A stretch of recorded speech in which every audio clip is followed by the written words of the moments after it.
ನಟ ಐಎಎಸ್ ಅಧಿಕಾರಿ ಕೆ ಶಿವರಾಮ್ ವಿಧಿವಶರಾಗಿದ್ದಾರೆ. ಹಲವು ತಿಂಗಳಿಂದ ಅನಾರೋಗ್ಯದಿಂದ ಬಳಲ್ತಾ ಇದ್ರು. ಈಗ ಬರ್ತಾ ಇರುವಂತಹ ಮಾಹಿತಿ ನಟ ಇನ್ನಿಲ್ಲ ಅನ್ನುವಂಥ ಮಾಹಿತಿ. ನಟ ಮತ್ತು ನಿವೃತ್ತ ಐಎಎಸ್ ಅಧಿಕಾರಿ ಕೆ ಶಿವರಾಮ್ ಬೆಂಗಳೂರಿನ HCG ಆಸ್ಪತ್ರೆಯಲ್ಲಿ ಶಿವರಾಮ್ ವಿಧಿವಶರಾಗಿದ್ದಾರೆ. ಕನ್ನಡದಲ್ಲಿ ಐಎಎಸ್ ಪಾಸ್ ಮಾಡಿದ ಮೊದಲ ಕನ್ನಡಿಗ, ಅಂದರೆ ಕನ್ನಡದಲ್ಲೇ ಮೊದಲ ಬಾರಿ ಐಎಎಸ್ ಪರೀಕ್ಷೆಯನ್ನು ಬರೆದಿದ್ದು ಬೆಂಗಳೂರಿನ HCG ಆಸ್ಪತ್ರೆಯಲ್ಲಿ ಶಿವರಾಮ್ ವಿಧಿವಶರಾಗಿದ್ದಾರೆ. ನಿನ್ನೆ ಕೂಡ ಬುಲೆಟಿನ್ ನೀಡ್ತಾನೆ ಇದೆ. ಹೃದಯಾಘಾತದಿಂದ ಮೃತಪಟ್ಟಿದ್ದಾರೆ ಎನ್ನುವಂಥ ಮಾಹಿತಿ ಸಿಗ್ತಾ ಇದೆ. ಬೆಂಗಳೂರಿನ HCG ಆಸ್ಪತ್ರೆಯಲ್ಲಿ ಶಿವರಾಮ್ ವಿಧಿವಶರಾಗಿದ್ದಾರೆ. ಮೋದಿ ರಸ್ತೆಯ ಸ್ವಗೃಹದಲ್ಲಿ ಅಂತಿಮ ದರ್ಶನಕ್ಕೆ ವ್ಯವಸ್ಥೆ ಮಾಡಿಕೊಳ್ಳಲಾಗ್ತಾ ಇದೆ. 1953ರಲ್ಲಿ ರಾಮನಗರದ ಬಿಡದಿಯಲ್ಲಿ ಇವರು ಜನಿಸಿದ್ರು. 1993ರಲ್ಲಿ ಸಿನಿರಂಗಕ್ಕೆ ಪ್ರವೇಶವನ್ನು ಕೂಡ ಮಾಡಿದರು. ಬಾನಲ್ಲೇ ಮಧುಚಂದ್ರಕ್ಕೆ ಅನ್ನುವಂಥ ಸಿನಿಮಾಕ್ಕೆ ಸೂಪರ್ ಹಿಟ್. ಆ ಸಿನಿಮಾ ಒಂದು ಸೂಪರ್ ಹಿಟ್ ಆಯಿತು. ವಸಂತ ಕಾವ್ಯ, ಖಳನಾಯಕ, ಪ್ರತಿಭಟನೆ, ಸಾಂಗ್ಲಿಯಾನ 3, ಟೈಗರ್ ಚಿತ್ರಗಳಲ್ಲಿ ಇವರು ನಟನೆ ಮಾಡಿದ್ದಾರೆ. 2013ರಲ್ಲಿ IAS ಹುದ್ದೆಗೆ ರಾಜೀನಾಮೆ ಕೂಡ ಕೊಡ್ತಾರೆ. ಹಲವು ಜಿಲ್ಲೆಗಳಲ್ಲಿ ಜಿಲ್ಲಾಧಿಕಾರಿಯಾಗಿ ಸೇವೆಯನ್ನು ಸಲ್ಲಿಸಿದ್ದಾರೆ. ಮೊದಲ ಬಾರಿಗೆ ಕನ್ನಡದಲ್ಲಿ IAS ಪರೀಕ್ಷೆಯನ್ನು ಬರೆದು IAS ಅಧಿಕಾರಿಯ ಆಗಿರುವಂಥ ಹೆಗ್ಗಳಿಕೆ ಇವರಿಗೆ ಇದೆ. ಸೊ ಈಗ ಕಳೆದ 2-3 ತಿಂಗಳಿಂದ ಆಸ್ಪತ್ರೆಗೆ ಚಿಕಿತ್ಸೆಯನ್ನು ಪಡಿತಾ ಇದ್ರು, ಅಡ್ಮಿಟ್ ಆಗಿದ್ರು. ಆದರೆ ಈಗ ಬರ್ತಾ ಇರುವಂಥ ಮಾಹಿತಿ ಕೆ ಶಿವರಾಮ್ ಇನ್ನಿಲ್ಲ ಅಂಥೇಳಿ. ಅಂದರೆ ಇವರ ಕೊಡುಗೆ ನೋಡಿ, ರಾಜಕಾರಣದಲ್ಲೂ ಕೂಡ ತಮ್ಮ ಸೇವೆಯನ್ನು ಸಲ್ಲಿಸಿದ್ದಾರೆ, ನಟನೆಯಲ್ಲೂ ಕೂಡ ಸಹಿದ್ದಾರೆ, ಇನ್ನು IAS ಅಧಿಕಾರಿ ಕೂಡ ಆಗಿದ್ರು. ಸೊ ಬೆಂಗಳೂರಿನ HCG ಆಸ್ಪತ್ರೆಯಲ್ಲಿ ಶಿವರಾಮ್ ವಿಧಿವಶರಾಗಿದ್ದಾರೆ. ಕನ್ನಡದಲ್ಲಿ IAS ಪಾಸ್ ಮಾಡಿದ ಮೊದಲ ಕನ್ನಡಿಗ, ಕನ್ನಡದಲ್ಲೇ ಬರೆದು ಪರೀಕ್ಷೆಯನ್ನು ಪಾಸ್ ಮಾಡಿರುವಂಥದ್ದು IAS ಅಧಿಕಾರಿಯಾಗಿ. ಸೊ ಬೆಂಗಳೂರಿನ HCG ಆಸ್ಪತ್ರೆಯಲ್ಲಿ ಶಿವರಾಮ್ ವಿಧಿವಶರಾಗಿದ್ದಾರೆ. ಹೃದಯಾಘಾತದಿಂದ ಮೃತಪಟ್ಟಿದ್ದಾರೆ ಅನ್ನುವಂಥ ಮಾಹಿತಿ ಈಗ ಸಿಗ್ತಾ ಇದೆ. ಬೆಂಗಳೂರಿನ HCG ಆಸ್ಪತ್ರೆಯಲ್ಲಿ ಚಿಕಿತ್ಸೆಯನ್ನು ಪಡಿತಾ ಇದ್ರು ಕಳೆದ ಹಲವು ದಿನಗಳಿಂದ. ಸೊ ಈಗ ಆಸ್ಪತ್ರೆಯಲ್ಲಿ ಶಿವರಾಮ್ ವಿಧಿವಶರಾಗಿದ್ದಾರೆ ಅನ್ನುವಂಥ ಮಾಹಿತಿ. ಮೋದಿ ರಸ್ತೆಯ ಸ್ವಗೃಹದಲ್ಲಿ ಅಂತಿಮ ದರ್ಶನಕ್ಕೆ ವ್ಯವಸ್ಥೆ ಮಾಡಿಕೊಳ್ಳಲಾಗಿದೆ. 1953ರಲ್ಲಿ ರಾಮನಗರದ ಬಿಡದಿಯಲ್ಲಿ ಇವರ ಜನನ ಆಗುತ್ತೆ. 93ರಲ್ಲಿ ಸಿನಿರಂಗಕ್ಕೆ ಪ್ರವೇಶವನ್ನು ಮಾಡ್ತಾರೆ. ಈ ಬಗ್ಗೆ ಹೆಚ್ಚಿನ ಡೀಟೇಲ್ಸ್ ನೀಡ್ತಾರೆ ನಮ್ಮ ಪ್ರತಿನಿಧಿ ಯಶೋಧ. ಫೋನ್ ಸಂಪರ್ಕದಲ್ಲಿದ್ದಾರೆ. ಯಶೋಧ, IAS ಅಧಿಕಾರಿ ಜೊತೆಗೆ ಸಿನಿಮಾ ರಂಗದಲ್ಲೂ ಕೂಡ ಸಾಕಷ್ಟು ಹೆಸರನ್ನು ಮಾಡಿದವರು. ಸೊ ಈಗ ಕೆ ಶಿವರಾಮ್ ಇನ್ನಿಲ್ಲ ಅನ್ನುವಂಥ ಮಾಹಿತಿ ಸಿಗ್ತಾ ಇದೆ. ಸದ್ಯ ಅಲ್ಲಿನ ಈಗ ಅಂದರೆ ಅಲ್ಲಿ ಆಸ್ಪತ್ರೆ ಮುಂಭಾಗದಲ್ಲಿ ಯಾವ ರೀತಿಯಾಗಿ ಜನ ಬರ್ತಿದ್ದಾರೆ?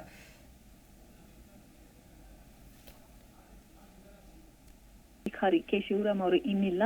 ಹೃದಯಾಘಾತದಿಂದ ಕೆ ಶಿವರಾಮ್ ಅವರು ಮೃತಪಟ್ಟಿದ್ದಾರೆ. ನಿನ್ನೆ ಅವರಿಗೆ ಹೃದಯಾಘಾತ ಆಗಿರುತ್ತೆ. ಅವರನ್ನ ICU ನಲ್ಲಿಟ್ಟು ಅವರಿಗೆ ಟ್ರೀಟ್ಮೆಂಟ್ ಅನ್ನ ಕೊಡಲಾಗ್ತಿತ್ತು. ಅಂದ್ರೆ ಅವರಲ್ಲಿ ಕಳೆದ 1 ವಾರಗಳ ಹಿಂದೆ ಅವರ ಆರೋಗ್ಯದಲ್ಲಿ ಒಂದಷ್ಟು ಏರುಪೇರುಗಳಾಗಿದ್ವು. ಅಂದ್ರೆ BP ಏರುಪೇರಾಗಿತ್ತು. ಇಮಿಡಿಯೇಟ್ ಅವರನ್ನ ಆಸ್ಪತ್ರೆಗೆ ದಾಖಲು ಮಾಡಲಾಗಿತ್ತು. ಅದಾದ ಬಳಿಕ ಅಲ್ಲೇ ಟ್ರೀಟ್ಮೆಂಟ್ ಅನ್ನ ಕೂಡ ಕೊಡಲಾಗ್ತಿತ್ತು. ನಿನ್ನೆ ಅವರಿಗೆ ಒಂದು ಹೃದಯಾಘಾತ ಆಗುತ್ತೆ. ಅದಾದ ಬಳಿಕ ಅವರಿಗೆ ಸತತವಾಗಿ ಟ್ರೀಟ್ಮೆಂಟ್ ಅನ್ನ ಕೊಟ್ಟರು ಕೂಡ ಈಗ ಅವರು ನಮ್ಮನ್ನ ಅಗಲಿದ್ದಾರೆ. ಮೋದಿ ರಸ್ತೆಯ ಸ್ವಗೃಹದಲ್ಲಿ ಅವರ ಅಂತಿಮ ದರ್ಶನಕ್ಕೂ ಕೂಡ ಇದೀಗ ವ್ಯವಸ್ಥೆಯನ್ನ ಕೂಡ ಮಾಡ್ತಾ ಇದ್ದಾರೆ. 1953ರಲ್ಲಿ ಇವರು ರಾಮನಗರದ ಬಿಡದಿಯಲ್ಲಿ ಜನಿಸ್ತಾರೆ. 1993ರಲ್ಲಿ ಸಿನಿಮಾ ರಂಗಕ್ಕೆ ಎಂಟ್ರಿನ ಕೊಟ್ಟಿರ್ತಾರೆ ಶಿವರಾಮ್ ಅವರು. ಬಾನಲ್ಲೇ ಮಧುಚಂದ್ರಕ್ಕೆ ಸೂಪರ್, ಆ ಸಿನಿಮಾ ಯಾವ ಲೆವೆಲ್ಗೆ ಹಿಟ್ ಆಗಿತ್ತು ಅನ್ನೋದು ಎಲ್ರಿಗೂ ಕೂಡ ಗೊತ್ತಿರುವಂತದ್ದು. ಜೊತೆಗೆ ಆ ಹಾಡುಗಳು ಕೂಡ, ಅವರ ಹಾಡುಗಳು ಕೂಡ ಸೂಪರ್ ಡೂಪರ್ ಹಿಟ್ ಆಗಿತ್ತು. ವಸಂತ ಕಾವ್ಯ, ಖಳನಾಯಕ, ಪ್ರತಿಭಟನೆ, ಸಾಂಗ್ಲಿಯಾನ 3, ಟೈಗರ್ ಚಿತ್ರಗಳಲ್ಲಿ ತಮ್ಮ ಅಭೂತಪೂರ್ವ ಅಭಿನಯದಿಂದ ಎಲ್ಲರ ಮನಸ್ಸನ್ನು ಕೂಡ ಗೆದ್ದಿದ್ರು. 2013ರಲ್ಲಿ IAS ಹುದ್ದೆಗೆ ಅವರು ರಾಜೀನಾಮೆಯನ್ನ ಕೊಟ್ಟರು. ಹಲವು ಜಿಲ್ಲೆಗಳಲ್ಲಿ ಜಿಲ್ಲಾಧಿಕಾರಿಯಾಗಿ ಸೇವೆಯನ್ನ ಸಲ್ಲಿಸಿದಂತ ಹೆಗ್ಗಳಿಕೆ ಶಿವರಾಮ್ ಅವರಿಗೆ ಸಲ್ಲುತ್ತೆ. ಮೊದಲ ಬಾರಿಗೆ ಇವ್ರದ್ದು ಒಂದು ಏನಪ್ಪಾ ಅಂತ ಹೇಳಿದ್ರೆ, ಪ್ರಪ್ರಥಮ ಬಾರಿಗೆ ಕನ್ನಡದಲ್ಲಿ IAS ಪರೀಕ್ಷೆಯನ್ನ ಬರೆದು ಪಾಸ್ ಆದಂತ ಅಧಿಕಾರಿ ಇವರು. ಆ ಹೆಗ್ಗಳಿಕೆ ಕೂಡ ಇವರಿಗೆ ಇರುವಂತದ್ದು. ಆದ್ರೆ ವಯಸ್ಸು ಕೂಡ 71 ಆಗಿತ್ತು. ಒಂದಷ್ಟು ಆರೋಗ್ಯ ಸಮಸ್ಯೆ ಕೂಡ ಇತ್ತು. ಕಳೆದ ವಾರ ಒಂದು BP ಸಮಸ್ಯೆಯಿಂದ ಅವರನ್ನ ಆಸ್ಪತ್ರೆಗೆ ದಾಖಲು ಮಾಡಲಾಗಿತ್ತು. ನಿನ್ನೆ ಅವರ ಹೃದಯಾಘಾತ ಆಗುತ್ತೆ. ಅದಾದ ಬಳಿಕ ಸತತವಾಗಿ ಟ್ರೀಟ್ಮೆಂಟ್ ಕೊಟ್ಟರು ಕೂಡ ಅವರನ್ನ ಉಳಿಸೋದಕ್ಕೆ ಸಾಧ್ಯ ಆಗ್ಲಿಲ್ಲ.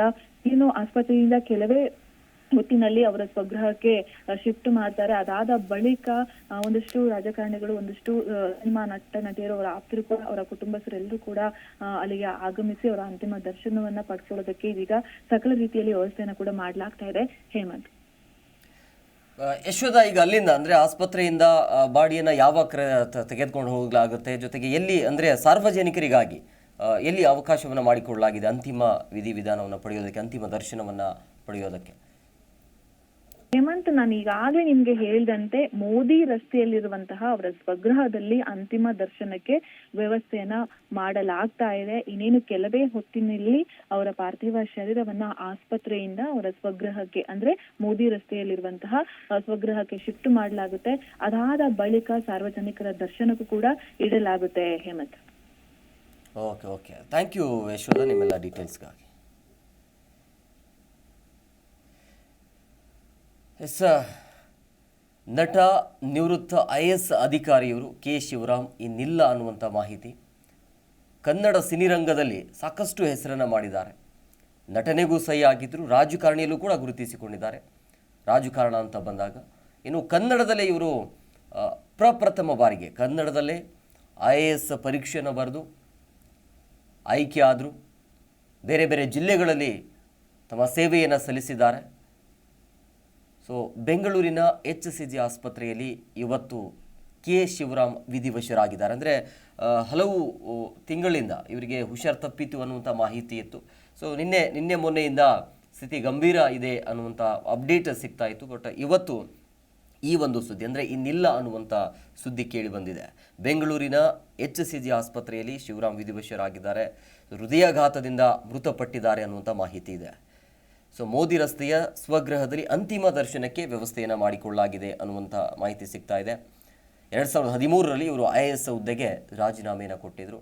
ಕೇವಲ IAS ಅಧಿಕಾರಿ ಅಷ್ಟೇ ಅಲ್ಲ, ರಾಜಕಾರಣದಲ್ಲೂ ಕೂಡ ಗುರುತಿಸಿಕೊಂಡಿದ್ದಾರೆ, ನಟರು ಕೂಡ ಆಗಿದ್ದಾರೆ, ಸಾಕಷ್ಟು ಸಿನಿಮಾಗಳನ್ನು ಹಿಟ್ ಕೂಡ ಕೊಟ್ಟಿದ್ದಾರೆ.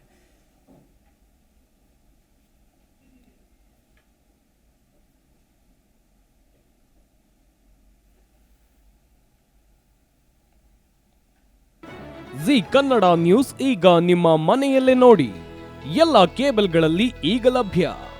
ಸನ್ Direct 292, Jio TV 1334, U digital 162, city cable 51, GTPL 17, Abhishek cables 821, rock line telecommunication 51, Shri Basaveshwara number 60, Vinayaka digital number 53, in digital number 896ರಲ್ಲಿ. ನಿಮ್ಮಿಸ್ತದ ಜಿ ಕನ್ನಡ ನ್ಯೂಸ್ ನೋಡಿ ಆನಂದಿಸಿ.